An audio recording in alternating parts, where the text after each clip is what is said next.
నమస్తే ఫ్రెండ్స్, ఇంకా మన ఛానల్ ని సబ్స్క్రైబ్ చేసుకోలేదా? ఇప్పుడే రెడ్ కలర్ సబ్స్క్రైబ్ బటన్ ని క్లిక్ చేసి నోటిఫికేషన్స్ ఆన్ లో పెట్టుకోండి. అల్లనాటి ముచ్చట్లోకి వెళ్ళిపోదామా మరి? సినిమాలు అన్నాక హిట్లు ఫ్లాప్లు కామన్. ఒక మూవీ హిట్ అయితే అందులో యాక్ట్ చేసిన నటీ నటుల అదృష్టమే మారుతుంది. వరుసగా సినిమాలు ఫ్లాప్ అయితే హీరోలకు పెద్దగా నష్టమేమీ జరగదు, కానీ హీరోయిన్లకు ఐరన్ లెగ్ అనే ముద్ర వేస్తారు.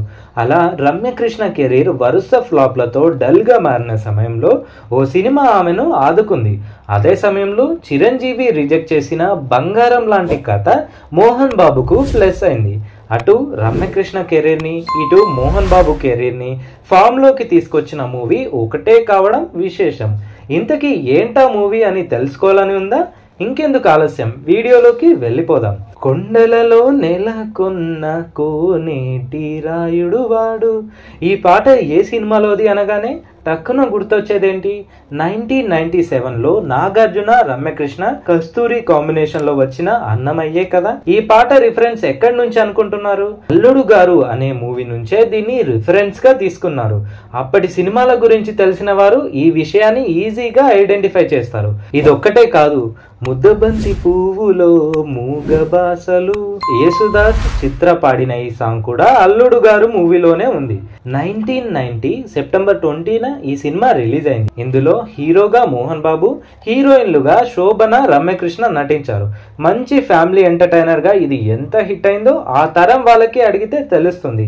టాలీవుడ్ ఇండస్ట్రీలో దీన్ని ఎవర్ గ్రీన్ మూవీ అని చెప్పుకోవచ్చు. 90వ దశాబ్దంలో మోహన్ బాబుకు కలెక్షన్ కింగ్ అనే బిరుదు రావడానికి, సినీ ఇండస్ట్రీ నుంచి వెళ్ళిపోకుండా చూడడానికి, ఎడ్యుకేషనల్ ఇన్స్టిట్యూషన్స్ ఏర్పాటుకు, రాజకీయ నాయకుడుగా మారడానికి, ఇలా అనేక రకాలైన అవకాశాలను అల్లుడు గారు సినిమా మోహన్ బాబుకు కల్పించింది. కె రాఘవేంద్రరావు దర్శకత్వంలో వచ్చిన ఈ సినిమా అనేక రికార్డులు నెలకొల్పింది. అయితే ఈ మూవీ చిరంజీవి చేజారిపోయిందని మీకు తెలుసా? ఈ సినిమా స్టోరీ ప్రిపేర్ చేసే సమయంలోనే Chiranjeevi Jagadeka Veerudu Athiloka సుందరితో block buster hit అందుకున్నాడు. దీంతో టాలీవుడ్ నంబర్ 1 హీరోగా మారిపోయాడు. సూపర్ హిట్ అందుకున్న హీరోకి డిమాండ్ ఎలా ఉంటుంది? అతన్ని ఎవరైనా వదులుకుంటారా? వదులుకోరు కదా. ఎంత రెమ్యునరేషన్ ఇచ్చైనా అల్లుడు గారు సినిమాను చిరంజీవితో చేయించాలనుకున్నాడు రాఘవేంద్రరావు. అందుకు తగినట్లే స్టోరీని చిరుకి వినిపించాడు. విషయం తెలుసుకున్న సినీ ఇండస్ట్రీ పెద్దల దృష్టిలో Raghavendra Rao, Chiranjeevi talk of the town గా మారారు. జగదేక వీరుడు సినిమాను కూడా డైరెక్ట్ చేసింది రాఘవేంద్రరావే. దీంతో ప్రేక్షకులు వీరిద్దరి హిట్ కాంబోలో మరో మూవీ రాబోతోందని భారీ ఎక్స్పెక్టేషన్స్ పెట్టేసుకున్నారు. జగదేక వీరుడు అతిలోక సుందరి రికార్డులను అల్లుడు గారు సినిమాతో బ్రేక్ చేయాలని రాఘవేంద్రరావు భావించాడు.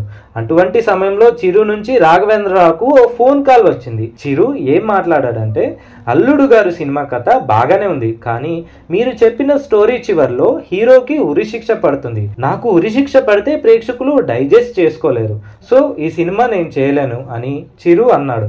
దీంతో వరుస ఫ్లాప్లతో సతమతమవుతున్న మోహన్ బాబుకి కథను వినిపించాడు రాఘవేంద్రరావు.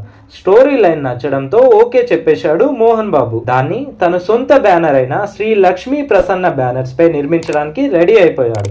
సినిమాలో జులాయిగా తిరిగే మోహన్ బాబు ఓ పక్క, కుటుంబాన్ని కాపాడుకోవడానికి రమ్యకృష్ణ చేసే త్యాగాలు మరో పక్క ప్రేక్షకులను కన్నీరు తెప్పించాయి. దీంతో మంచి ఫ్యామిలీ ఎంటర్టైనర్ గా బ్లాక్ బస్టర్ విజయం అందుకున్నాడు మోహన్ బాబు. ఈ మూవీ మోహన్ బాబుకే కాదు, రమ్యకృష్ణ కూడా చాలా కలిసి వచ్చింది.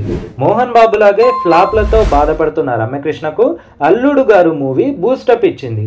ఇందులో ఆమె నటనకు ఫిదా కాని వారు లేరు. లిటరల్లీ కొన్ని సీన్లలో ఆడియన్స్ ని కన్నీరు తెప్పిస్తుంది. ఫ్లాప్లతో ఐరన్ లెగ్ అనే పేరు తెచ్చుకున్న రమ్యకృష్ణ అల్లుడు గారు సినిమాతో సక్సెస్ సాధించింది.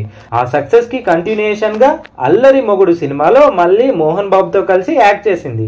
ఇలా ఒక్క సినిమా ఇద్దరి లైఫ్ లను టర్న్ చేసింది అనమాట. కేవలం 32 రోజుల్లో సినిమాను అంత ఎఫెక్టివ్ గా తీశారంటే రాఘవేంద్రరావు ప్రతిభను అర్థం చేసుకోవచ్చు. ముద్దబంతి నవ్వులో, కొండ మీద చుక్కపోటు, కొండల్లో నెలకొన్న, ఇలా ఇందులోని పాటలన్నీ ఎవర్ గ్రీనే. మీరు ఈ సినిమా చూశారా? చూస్తే మూవీలో ఏ సీన్ నచ్చిందో, ఏ సాంగ్ నచ్చిందో కామెంట్ చేయండి. ఇలాంటి పాత సినిమాల ముచ్చట్లు, కొత్త సినిమాల అప్డేట్స్ తెలుసుకోవడానికి ఇప్పుడే మన ఛానల్ ని సబ్స్క్రైబ్ చేయండి. మరికొన్ని ఇంట్రెస్టింగ్ అప్డేట్స్ తో మరో వీడియోలో కలుద్దాం. That's all for today. ఈ వీడియో మీకు నచ్చినట్లయితే లైక్ చేసి పాత సినిమాల గురించి ఇంట్రెస్ట్ ఉన్న మీ ఫ్రెండ్స్ అండ్ ఫ్యామిలీ మెంబర్స్ కి షేర్ చేయండి. సబ్స్క్రైబ్ చేసుకోవడం మర్చిపోకండి. Thank you.